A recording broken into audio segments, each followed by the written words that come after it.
Hey guys, and welcome back to this channel. In this video I'll be showing you guys how you can basically purchase items from the Brat store so you can wear that when you're not in the Dress to Impress game.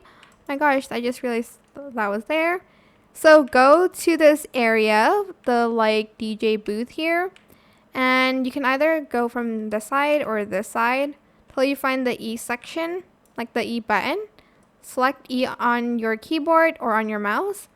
Then select what you want to purchase. It's not equipable in Dress to Impress though. So for instance, you want this one, you're just going to select it and you're going to purchase it.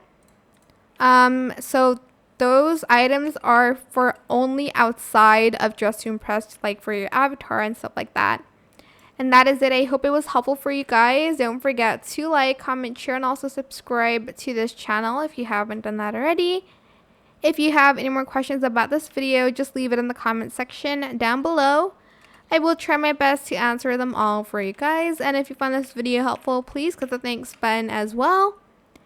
That is it for this video. Thank you so much for watching. Bye.